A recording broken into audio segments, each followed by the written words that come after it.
You're amazingly still. I always notice that about people breathing or moving. Are you holding your breath? I need Very to do still. this Until I have to take a breath, and then I'm just like, fuck it. Yeah. Boom! Way out there, and cut. And that will take us into Tuesday. Matt's saying he's, breathing and stuff. Maybe. Fuck, it's terrible. You got dust in your eyes. It must be tough. And he's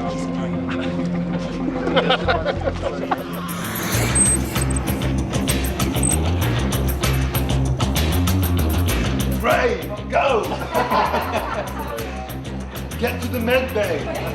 Casting was actually quite difficult because coming from District 9 and this place of like wanting to be somewhat outside of the Hollywood system and be a little bit more, just my own sort of maverick guy, I was quite averse to kind of meeting with and engaging with very well-known Hollywood personas. I wrestled with that for a while. The idea behind the film is quite big and the imagery is quite big, and there was a certain point that I just realized that if you actually were to have stars that were recognizable in it, it may actually work in a positive sense and sort of elevate the entire film. When I crossed that mental threshold, I started to meet with people, and I was very sort of decisive about who those people would be. Neil has a very specific way of casting on a film. Of course, he's looking for good actors, but his main goal, I think, is to make sure that the actors that he hires are down-to-earth, everyday people who he can get along with on set. I think the hardest role in the movie to cast, and it's the lead of the movie, is Max, because he has to be somebody that has done, and even in the context of the movie, does some morally ambiguous things, even somewhat reprehensible things, but you can't lose your rootability in the character. And also, part of the challenge with Max was finding an actor that could play drama and play action. Someone who was viable as an action hero, who could put on a Hulk suit and shoot a rifle and would feel legitimate, and also could play a lot of really heavy, dramatic, emotional scenes. And Matt Damon is one of the only actors in the world that's done both those things. Well, I saw District 9 like everybody, and I freaked out like everybody else did. And so he instantly jumped to the top of the list of people that I wanted to work with. And I didn't know, I didn't even hope for it to happen as quickly as it did, but it turned out to be his next movie. When I met Matt for the first time, I instantly liked him. I met him in New York and we kind of just hung out for a bit. I was already gonna beg my way into the movie, I was sure, once I was told I could meet him for a coffee. But he pulled out basically a graphic novel that he had designed himself, and he started to explain this world to me. As I was sitting in this diner with this young guy from South Africa, I go, oh my God, he built the world already. It's completely designed, it exists. We just have to go help him literally just bring it to life. That's it, it's already there. I felt like he was someone that I would want to be around on set. There was no kind of ego and no bullshit. It was just about making the film. And that made me feel pretty good, because I thought maybe it was actually possible that, you could go about doing this in a way that was the good version of very talented, well-known actors. And then Jodie Foster was the same thing.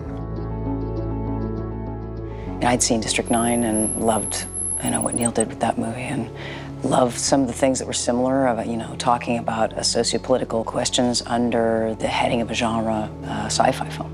When Neil and I started talking about who the villain of the movie was going to be, it was really important to him that it was somebody who was viable as an authoritative figure and scary and legitimate at being a villain, but somebody who was also empathetic to the audience and felt like a real three-dimensional human being. And Jodie is someone who's played drama and won Oscars and been nominated for more, but also has had a gun in her hand and has run around and been in thrillers and action movies. And so, like Matt Damon, she felt like she could fit into a film that was combining these different elements and different voices. I love films that are set in the future, but of course are still dealing with the resonance of all of the political turmoil and the sociological turmoil that we're going through right now.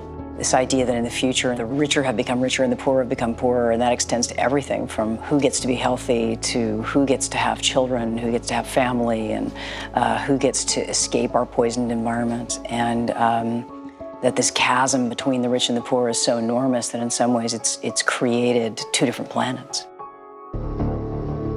For Kruger, Neil obviously had a really close relationship with Sharlto Copley that he worked with on District 9 and has been a childhood and lifelong friend of his. And this is a totally different part than Vicus from District 9, but manic and improvisational and surprising in similar ways. What happened was he knew I was writing ELYSIUM, and he kept asking me to read it. And what I felt like I wanted to do was I felt like I specifically did not want to make a film with him directly after making District 9. I just thought, like, he can go and work with multiple other directors, but you know, it takes me 3 years to do a film. So every time I come up with a film, he's in it, but he's bounced around and I haven't. So I was like, I told him that I probably wouldn't be able to use him on this, and he was, you know, he was not happy. And so I sent him the script just to kind of let him see what I was thinking of making. When I first read the script, I felt quite attracted to the idea of playing the villain. When he read the villain, he phoned me instantly and started sort of begging to play that role, and really was just like on my case about it, like every day. And subconsciously, I knew before I even sent him the script, it was probably going to be him, because I could just see him in this crazy mercenary role. What interested me about him as a villain, or the opportunity that I would have to play him, was to try to play him with a little bit more color. You know, the genre of this film, it doesn't take itself absolutely seriously. Although, yes, he's dark and he's evil and all of that, I wanted him to be a little bit charismatic and a little bit entertaining and a little bit fun to watch. No, I think No, give it to him. He should drink it. He's tough. He just finds a way to make things funny. Even in the most extreme, dire situations, there's this kind of natural, sardonic kind of humor that seems to come out of him. And he never, ever plays it straight, ever. There's no circumstance ever. I don't even know how you could get him to play something straight. Right, like even there, or even a foot back from there. How come he gets the backlight? See, it's the opposite. No, they just want your face in shadow. It's like the Machi. You see this? And there you go. It's hurtful, you know? Because I just admired him and like... Yeah. You know what I mean? He's not what he seems like on screen, dude. He's a nice guy on screen. I try, you know, and obviously he's the biggest star, he's faster, he's quick-witted.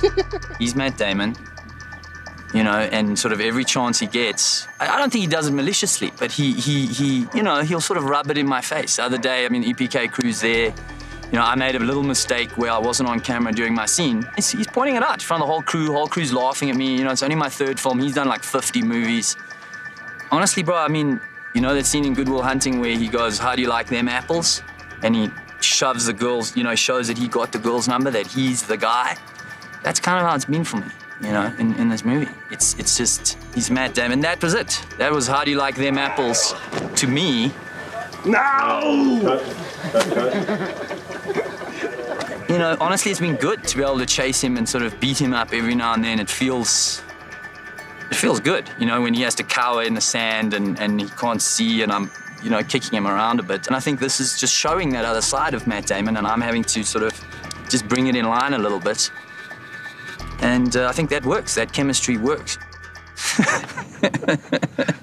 No, Matt's awesome, man. Matt is, honestly, I know, because actors always talk about this, but if I could choose people to add to my family, Matt would be on my list. It's been an incredible experience working with him, and I think he's a very smart guy, and what I've really enjoyed with him is a lot of like intellectual conversations, and he loves film and he loves acting. What he's saying though is that when we cut back, like we see you there, obscenely close to me. You're like this. It's like, what the okay, yeah, no, that's cool. That is cool. I never saw you coming and you're here. Yeah. It could be that. It just could be that. Okay, so you're talking this? You know, Matt's the perfect person to play him for multiple reasons, but I like the idea of potentially how shocking this version of LA is, and having him wake up in a shack that's, you know, I guess overlooking the Hollywood Hills, and then walking by chickens down a hill. You know, it's just, it's hopefully, if I've done it right, it's kind of quite shocking if you put Los Angeles over that. So what reinforces that and what makes that better is to take someone who is a movie star and to put them in that setting. Okay, and action. Back the fuck up! How'd you like them apples? Sorry, I had to get one. I think I shit myself. Jodie's dying on screen. I guess I didn't know this until we got fairly far into the film, that she told me that she hadn't ever died on screen. And I thought that was kind of like, almost like an honor in a way that, like, you know, Jodie Foster was dying in a film that I was directing.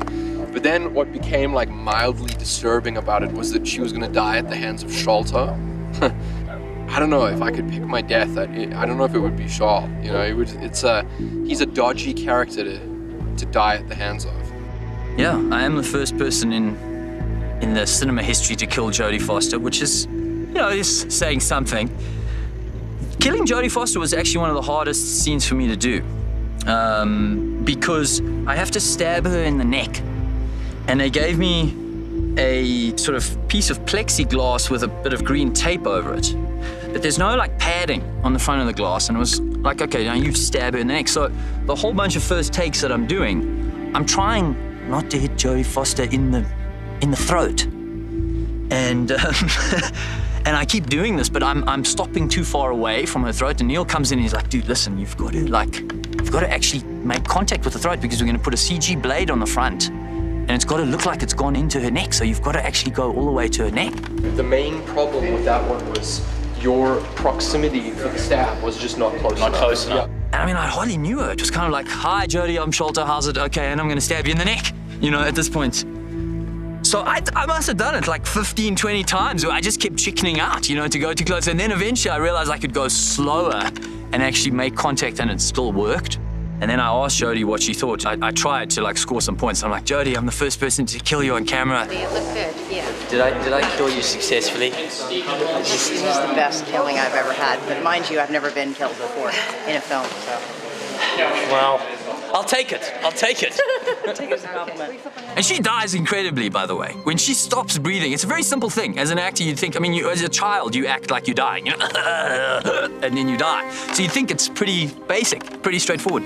She's lying there, she stops breathing, and we're watching the rushes. And I thought they'd frozen the image. I'm looking at this and I'm like, what is she doing? How is she keeping so still? It was very freaky. She really looked like she died. I know this sounds very weird. I usually kill everyone else. Yeah, I've never died on screen before. I don't know why. I've killed a lot of people, but for some reason I never die on screen.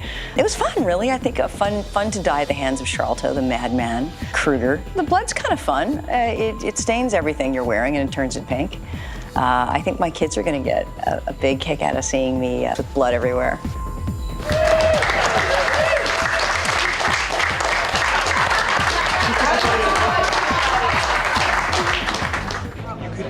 Try to grab it, like you can feel what he's holding on to, right? There's a few different ways you can play. Having known Neil for so many years, it's amazing to see a lot of his earliest work, his earliest influences, his earliest design kind of work in this film.